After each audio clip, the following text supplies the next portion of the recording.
Hey, what's happening, everybody? It's John Denton here. Thank you very much for joining me. Little low-key video here, low lighting, no green screen up on this one. Yeah, just reacting to this whole Goldlink, Mac Miller situation I've seen blowing up on social media. Still, there's an open letter. I haven't read it, so I'm going to react to it live on here and give my thoughts on the whole situation. Sounds crazy, but I'm, of course, the type of person that likes to get as much evidence as possible, or at least understand the situation rather than just reacting to headlines, because we all get into trouble. We all get into trouble when we just react to headlines. Right, so yeah, I'm gonna read it now. I'll read it out. Mac Miller, I'd be lying if I said I was surprised to hear that you died on us. Okay, not because you were necessarily troubled, but because you were special, and because of that you were troubled. Okay, at your peak, you were the archetypal rapper all of us wanted to be, which was independent, but also just a kid with really bright eyes about life. I'll keep it short because I want to continue our conversation for when it's my time to go. But I think that what made you and I special is we weren't always on the best terms. So I didn't always have great things to say about you. When we were on the Good AM tour, I played you my album, and after that we didn't talk. And you thought it was absolutely incredible. I released it under the Soul Action label, and the single for my album was called Unique, featuring Anderson Paak. And that was your favourite song at the time. You loved it so much that you made the entire tour party listen to it, and you surprised me with a cake after my set. I always thought you drove yourself insane about your own music, so much that you would adopt styles as homage to those around you that you loved. That's where our problem started. Divine Feminine was an actual blueprint of and after we didn't talk. Your single was called Dang, featuring Anderson Paak. You had Soul Action support you on a Divine Feminine tour, and when I tried to contact you about anything at all, you never hit me. A close mutual friend ended up just hitting my DJ saying, "Listen man, we love Link, but we just had to do what we had to do." And Max said if he needs a verse at any time, he got him. We were family, and you could always call me. Afterwards, we seen each other at Coachella, and you put your head down like an innocent child. But I told you to pick it up, and I hugged you like the brother you are to me. You were the first person brave enough to openly say to me he's dope and gave me a platform. That meant more to me than anything else. 3 days before you died, I remember pulling up to you at the crib, walking in the house and seeing the Divine Feminine album plaque on the wall. I was so proud of you and what you created for yourself, and I'm forever grateful for that.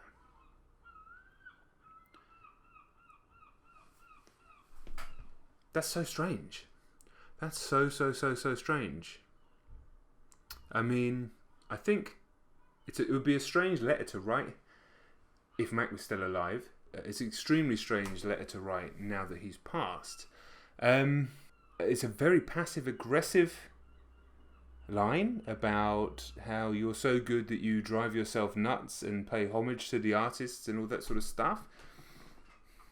I mean, I know Anderson Paak's now come out and said that it's grossly, what did he say? At Goldlink, I'd imagine your weird ass posted up somewhere just like this when you decided to make that disrespectful, narcissistic, jealous, grossly unnecessary post.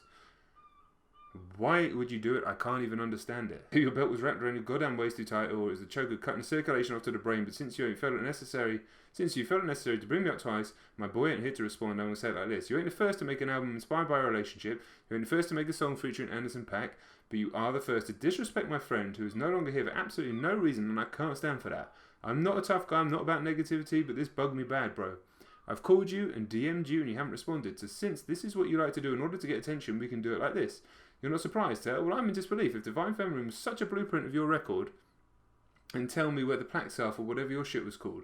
Mac brought your ass on tour and opened up his fan base to you when he had nothing. And this is the type of appreciation you give? You should have just been grateful for the opportunity. Whatever issues you had with Mac should have been addressed in person and ended there. What's the point of bringing this up after his passing and disrespecting his name? You really woke up feeling like that was the move? That ain't how you go about promoting whatever you got coming. Some things simply have nothing to do with you, but when you have a God complex, I'm sure it's easy to think that everything comes from you. It was inspired in some way. Whatever it is, I ain't giving it no more energy. I pray you get back to the music and spreading good energy. I'm going to do the same. Mac Miller forever, love to his family, and you'll have a blessed one. Well, I mean, that's a hell of a response, and that pretty much sums it up. So what on earth was Goldlink thinking? Was it a cynical play for music that he's got coming up? Is it something that he just suddenly felt like he needed to get off his chest? I mean, it's a guarantee. I mean, who's more loved, really, than Mac Miller? Really, who's more loved than him? I mean, there aren't many. Like, I've never heard anybody really say a bad word about the guy. They felt sorry for him. The man's obviously, had such a troubled existence and his own struggles, and it's so sad that he's not here anymore. But every interview snippet, every other artist, major artist I've ever heard anybody talk about him, it's always been positive. It's always been with love, and that was also before he passed. And so it's a guaranteed way to bring a lot of serious negativity on yourself, saying something like that under any circumstances. I mean, and when you're not in a position, and to be fair to Goldlink, I don't think he's in a position where he's infallible. I don't think he's in a position where he can't get hammered so much by the culture and the community that, you know, it's not going to really hit his tour numbers, hit his stream numbers. It's a crazy move. So it must have. It's almost inexplicable, because I don't see it as a cynical play for promotion. There is positivity in what he wrote, but it's passive. It's passive aggressive, which to me is one of the worst character traits of all, because it's extremely inauthentic. Nobody likes fake people, right? And that's how that come across. But it's pretty easy to read between the lines on it as well. If that's exactly what he thought, then fair enough. But that is a really, really poor way of expressing it, and also it's in poor taste. It's in poor taste because he's not here to defend himself. He's not here to talk about it, and the wounds are still pretty raw. You know, he only passed just over a year ago, and people still haven't really come to terms with that. I think people are still truly, more and more people, myself included, truly appreciate him for the amazing soul and artist that he is and was. I just don't get it. Why would you do it? I can't even understand it, and that's kind of my summation as well. You always try and look for, or I do anyway, always try and look for some explanation, figure out what has caused that to happen, and I just can't get my head around it. Now, fair enough, I don't know Goldlink inside and out, so I can't understand his motivations for that, but I mean, it's a fucking bad move. It's a bad career move if you're just looking at it purely from a detached, marketer's point of view, which is an ugly way to look at anything, but it's also a realistic way. It's not a good move. It's put me off the guy. I'm not gonna lie, it's put me off the guy and his music.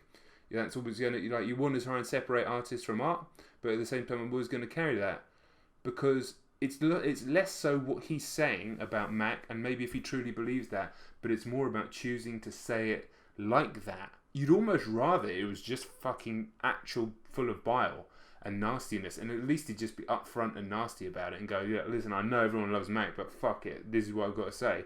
But like a man that brought you on tour, that gave you a cake and all that sort of stuff, and you decided his music sounded, I mean, it's an extremely poor taste, and it was a terrible career move. I don't have much more to say, but it's definitely going to colour my opinion of Goldlink in the future.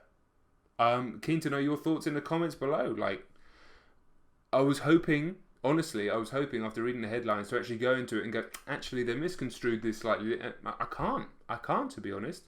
There's nothing nice there to say. So, yeah, that's about it. Let me know your thoughts. I'm going to do more and more videos like this, kind of chatting about what's happening in the news, in music news, in hip-hop news and beyond. So, let me know your thoughts on that. And guys, I'll catch you on the next video. Peace.